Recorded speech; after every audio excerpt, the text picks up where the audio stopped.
All right, today's May 12th. So let me tell you guys something funny that just happened. So today was kind of quiet. They were trying to make hella noise this morning. And, I did what I did. And so it was quiet all day, man. It was kind of eerie. It's kind of sad that when you have peace, that you become uncomfortable with peace. I don't try to condition myself to be used to chaos, but I'm always ready for bullshit because that's what these people are. Right? So basically, this nigga right here, we found out who's in this Acura.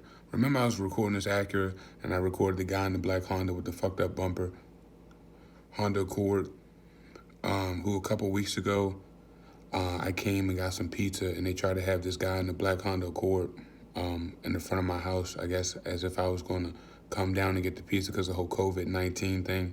But I didn't. That was a one-time situation. And so, again, once you do something, if you do something one time, and if I come outside in the house, if I come outside 4 o'clock every morning, then they'll think that that is a pattern.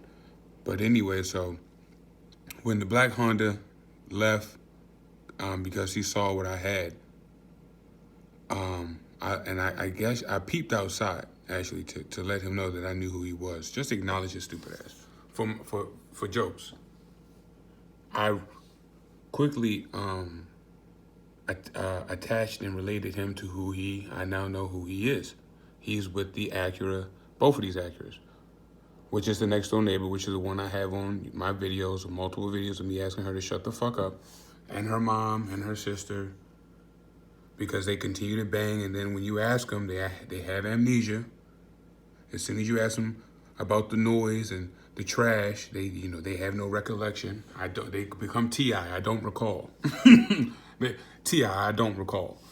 They can no longer recall their actions, which are repetitive and destructive and ignorant. But anyway, so this fat pimp, this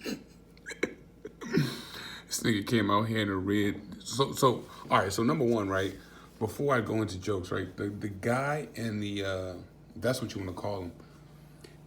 In the Acura, he is the same guy in the Toyota with the Virginia tags. Remember the Toyota Camry guy was talking all that shit, and then we got him with the police escort and all that faggot shit coming out here. Remember that? So this is the guy. Because before I seen the guy in the rental car, every time he came here, I didn't think maybe he was in the state because he kept on coming to rental car and it wasn't as repetitive.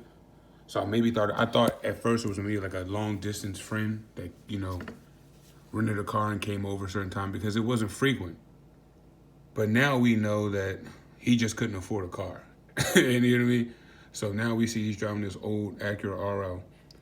And I saw him come over here time to time, but I didn't associate this car with the Camry. And the funny thing about it is now, right, is I now see why they had this nigga avoid me. Because they know, you know what I mean? They know when you're coming out the house. They know when you're about to do shit. So they can make these niggas avoid you just like they can put them around you. So they were purposely making this nigga miss me because they could have put him around me anytime.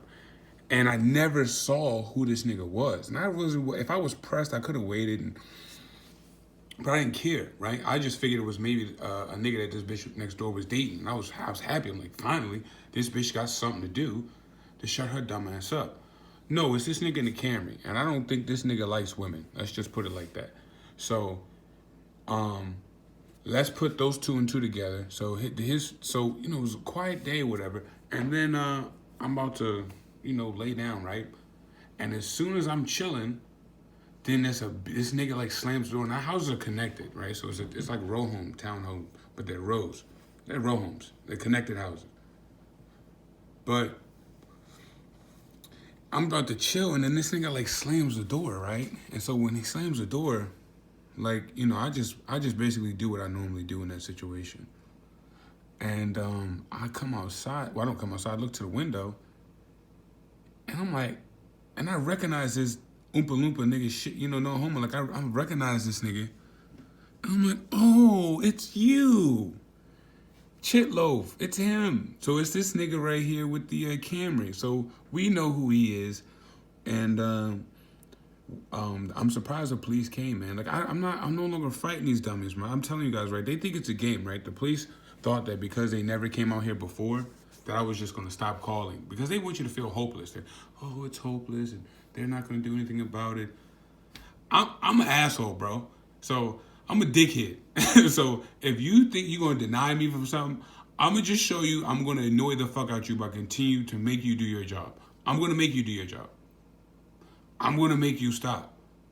You understand? I don't think these people realize, bro, that, you know, there's a lot of willpower and strength in us. That's why we're here. You know, and Most High gives us that supreme protection, which allows us to act in supreme confidence, which I do. Because you're not going to get rid of me. And just because you think that you're going to ignore my calls, okay, you can ignore 1,000 of them, but one of them you're going to answer. I'm going to give how many times I have to motherfucking do what I got to do. I'm telling you, you're going to hit one day, you're going to strike gold. And that's how I get, bro. All it takes is one time. It takes one time for the motherfucker to stop being tired of hearing me, and they deal with the situation, bro. Now, and this is not the end all be all. No, I'm not naive at all. This, I understand the situation I'm in, but I also understand that they want you to be hostile. They want you to, you know what I mean? Challenge them, and it'd be a trap or a setup. Now, this guy, right? He pulled up. Remember, he pulled up. The security guards were outside. It was a big staged event. I went out after the whole incident with this guy. I had left for a couple of days because I didn't want the police coming and asking me any questions, knocking on my door. So I'm like, well, if I'm not there, they can't ask me no questions. So I waited for a couple of days for shit to die down. I came back, and when I come back, right, I'm very pissed off, right? So then they have this nigga come around here, and the only way he knows I'm home because he don't live here is it was obvious that they were communicating. Like that day was like, it's obvious. So he comes around there, right?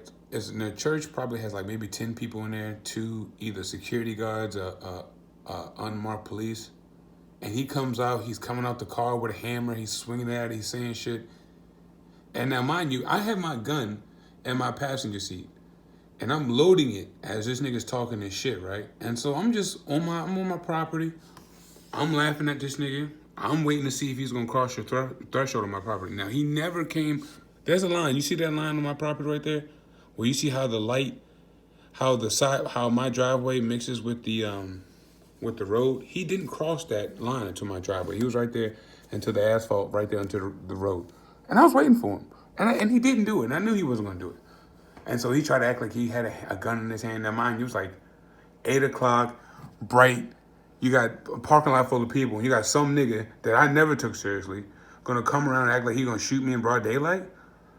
Big pussy. And this is the same guy who then going to talk about come down the street for another psyop because the first psyop didn't work. And then this fat ass, right? So then I catch these niggas. That's all I'm going to say. I catch this nigga one night. I catch him slipping. And then the next night, that's when he comes out here with the police escort looking all goofy. And ever since then, it's kind of been died down. I ain't seen this nigga. Well, I have been seeing him, but I didn't know him. He hasn't been making himself known. But tonight, it's 2 o'clock in the morning, and I guess these niggas thought they were so big and bad that they was going to do something, but it caught him in the ass. But I'm just recording so that we can have visual and audio of who this person is, recording tonight, documenting what happened, so it can be used in the future against this dumbass nigga.